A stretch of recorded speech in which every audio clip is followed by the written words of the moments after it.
What's up, Thrashers, and welcome back once again to the Thrash Maniac 99 YouTube channel, and I am back with yet another album review, and today I am talking about another band that I have yet to listen to until now. I am talking about the latest offering from Carnophage with Matter of a Darker Nature.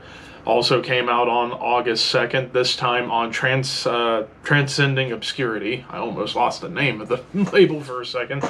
But this is their third album overall, and this is a Turkey-based, not based in Turkey, but Turkey country-based brutal technical death metal band, or technical brutal death metal band, however you want to word it.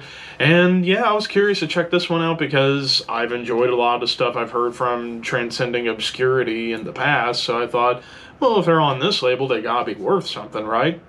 Boy, they are worth it, and then some, I will say. Now, of course, as some of you guys might know, tech death isn't always my favorite type of death metal, but I think this band does tech death right, and it's in the vein of brutal death metal bands that play on the more technical side or fuse the two together. And it starts that way with the opening track, In My Bones. Right off the rip, it's technical and fast, very much in the vein of Nile. There's a lot of comparisons I can make to Nile, pretty much almost across the board on this entire album, especially when it gets like really fast with the riffing and the blast beats. It's like harkens me back to like the 2000s era of Nile, if you ask me.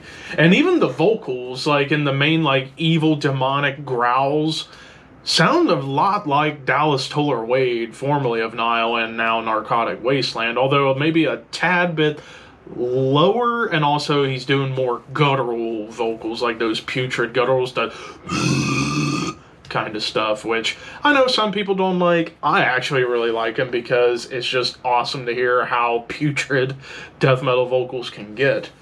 And also, some mid-tempo moments show up on this track, as well as groove. And whenever grooves come into this album, kind of makes me think of bands like Suffocation, for example. Like, Suffocation's another band I would perhaps draw comparisons to for Carnophage a little bit. And then into the track Until the Darkness Kills the Light. This one kind of goes for a little bit of less technical approach and more towards just all-out speed with the riffs and the rhythms. Nasty tremolos, there's some thrash beats that show up, and blast beats. This song kind of felt like an amalgamation of like modern Blood Red Throne and Hate Eternal. Like, it gets so fast, but yet you still get like huge grooves, but with tremolo riffs on top that kind of feel like something you would hear from Hate Eternal or Suffocation, or perhaps even bands like, I would say maybe another good comparison point would be Defeated Sanity, as well, would be another band I could reference on here as well.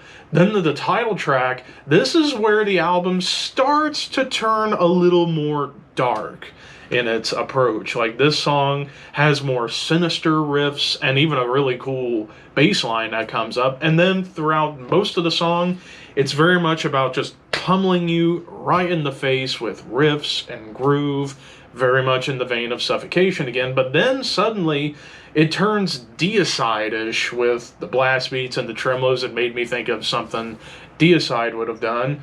And then probably one of the big, unique, standout moments on the entire album was a section where there's like clean guitars and bass kind of playing a little bit more on the technical side. Kind of reminded me of Cynic a little bit, like they were maybe paying homage to like Focus era Cynic, which I definitely don't mind that. Then we get into a track like Underneath the Horrendous One. We're back to more of a Hate Eternal approach with the music, but still retaining that more darker, sinister approach, kind of like a continuation from where the title track left off. And then this, as well as the following track, Deathworks Overtime, which that's an interesting title. We get some more death metal triplet chugs, but with some tremolos on top, just to add to that evilness that some of these songs later on the album goes for. And speaking of Death Works Over Time, we're back to Nile territory with how technical and fast it really gets. And then there's some more angular riffs that kind of feel like they don't belong on anywhere else except here. And it was just one of those like really chaotic moments that really stood out on this album. Eventually They Will Die, we get back to the darkness. It's like probably the darkest song on the entire album. Dare I say, it almost gets into blackened death metal territory, like Behemoth or Hate or Belphegor, like those kind of bands. Like it borders on that a little bit because of the darker atmosphere that's going on this track, as well as the riffs being a little bit more dark. But then there's some off time grooves to kind of add a little bit more to a lesser extent proggy sensibility.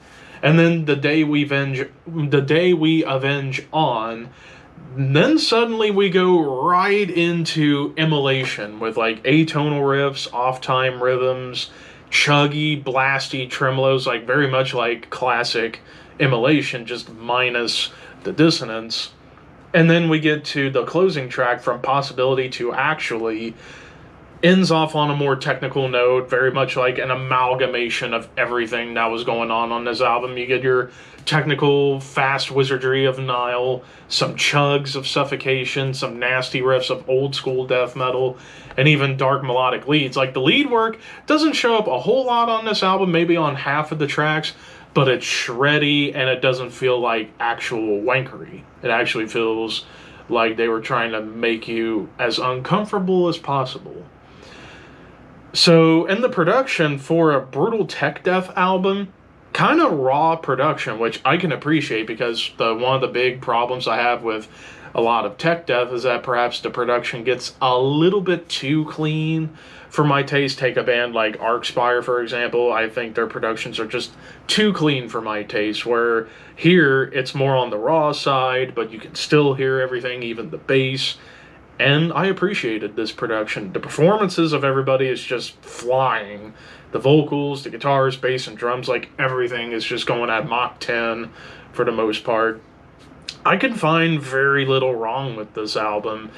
So if you are a fan of Nile, Suffocation, Hate Eternal, Behemoth, Blood Red Throne, and Deicide, check this out. I am going to give this one a 4 out of 5. I think this was another great album to come out this week, and, well, nothing more, nothing less. Go check this band out and this album out. But of course, those are just my opinions. What did you guys think? Let me know in the comments below. And this is actually going to be the last review I'm going to be doing this week because, again, kind of a slow weekend for music, so I'm just going to leave it at 2 reviews, which gives me more time to get prepared for the Dream Theater ranking, as well as some other stuff like CD collection updates, maybe some topical stuff, depending on my mood. But thank you for watching. Like, comment, share, subscribe, all that fun stuff. Keep your horns high and your dreams wet. Thank you for your patronage.